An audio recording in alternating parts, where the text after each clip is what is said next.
Every year, people vanish in America's national parks. Most are found. Some are never explained. This is about the ones who left everything behind. The ones who walked into silence and never walked out. June 14, 2019. Yosemite National Park. A tent stands perfectly upright. No signs of struggle. No animals. No storm damage. Inside, a sleeping bag, still warm. A phone, recording, and clothes, folded neatly on top of the backpack. Boots placed side by side, as if someone carefully undressed and walked into the forest barefoot. The last thing on the phone screen? A text message, unsent. I hear it now. I understand. The hiker's name was Marcus Webb. He has never been found. Let me take you back further. April 3, 2017. Great Smoky Mountains National Park. Two experienced backpackers, Sarah and Tom Hendricks, married 6 years. They knew the trails. They checked in at the ranger station at 9:14 a.m. Expected return, 6 p.m. They carried a two-way radio. Standard protocol. At 2:47 p.m., Sarah's voice crackled through. Tom's acting strange. He won't stop staring at the tree line. Says he hears his name. At 3:12 p.m., we're heading back early.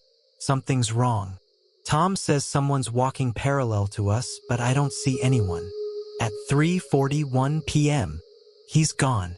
He just walked off the trail. I'm following his prints, but they... static.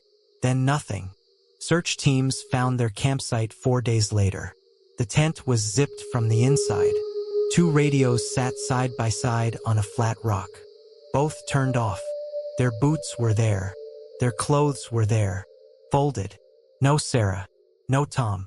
But in the dirt beside the tent, someone had drawn the same symbol over and over. A circle with 3 lines cutting through it. Dozens of them, scratched deep into the ground. August 22, 2018. Crater Lake National Park. Daniel Ortiz, age 29. Solo hiker. Experienced. Fit. Careful. He posted on Instagram that morning. Day 3. Never felt more alive. This place is ancient. You can feel it watching. At 4:33 p.m., his girlfriend received a voicemail. She said his voice sounded distant. Calm. Too calm. I found something. A trail no one uses. It doesn't go down. It goes in. I'm going to follow it. If I don't call back, I'm staying. What does that mean? Staying where? Search and rescue deployed the next morning. They found his GoPro camera 3 miles from his last known location. It was placed on a stump, facing the forest, turned off. When they reviewed the footage, the final 12 minutes showed Daniel walking. Not on a trail, just walking. Deeper. The trees got thicker, darker.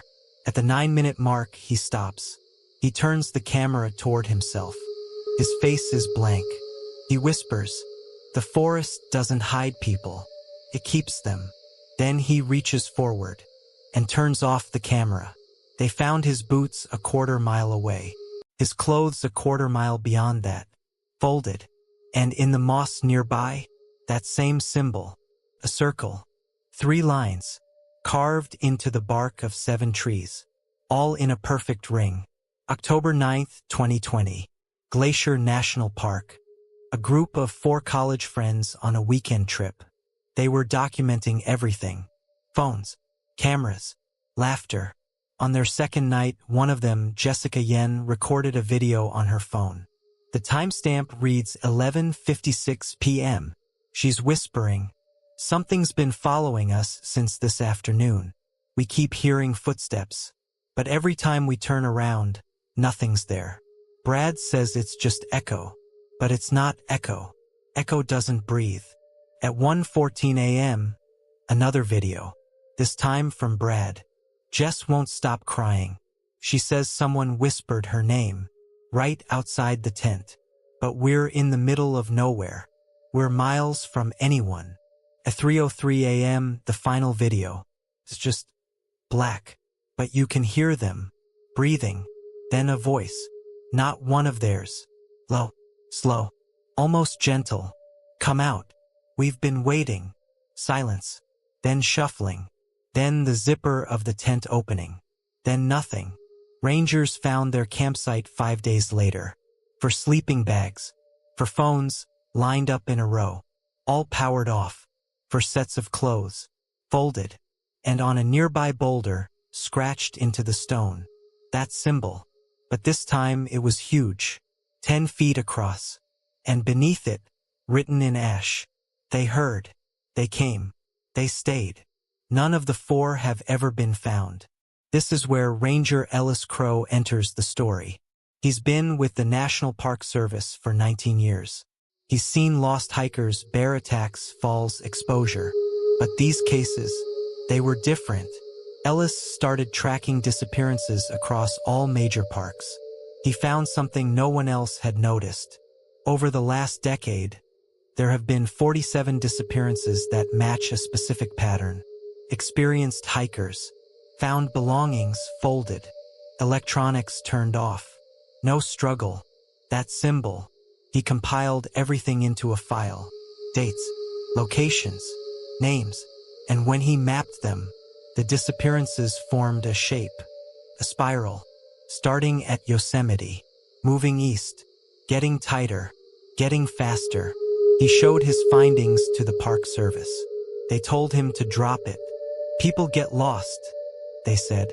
Don't create panic. But Ellis kept digging. And then he found something else. A journal entry from 1983. A ranger named Halstead. He wrote, "Hikers keep reporting the same thing. A voice in the woods, calling their names. They say it sounds like someone they know, someone they trust. But when they follow it, the trail ends. Just ends. I've walked those spots myself.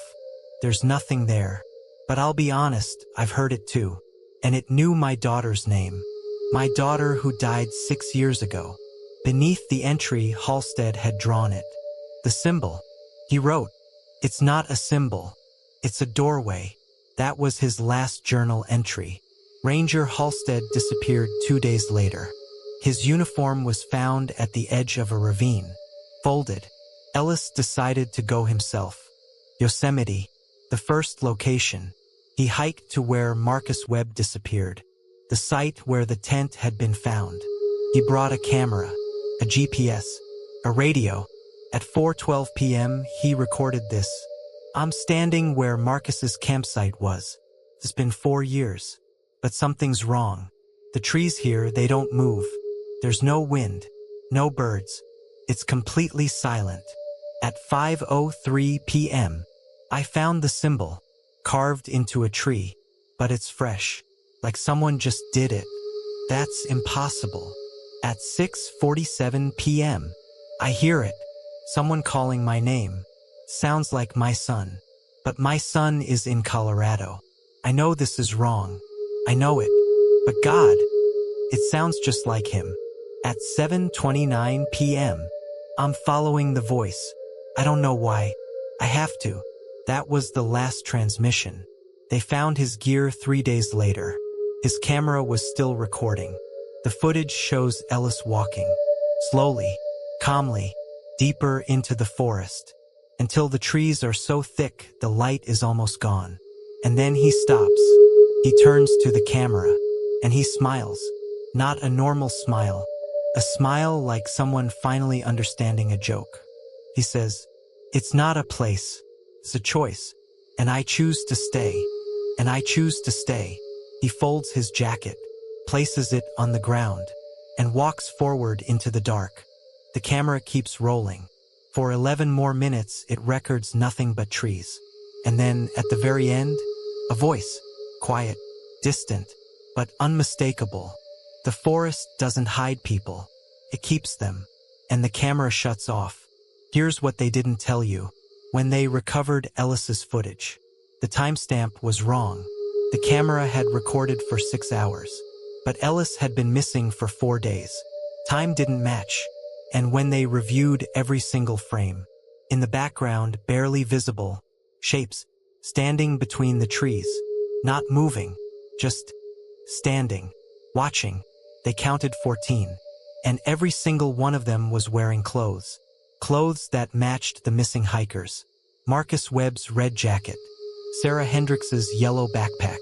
Daniel Ortiz's black cap. They were all there, standing, silent, kept. Ellis Crow was declared dead in 2022. His case remains unsolved. But last month, a hiker in Sequoia National Park found something. A journal, buried under a pile of stones. The first entry, dated 6 days ago. My name is Ellis Crow. If you're reading this, turn back. Don't follow the voices. Don't look for the symbol. The forest doesn't want you. It already has you. The coordinates written on the last page.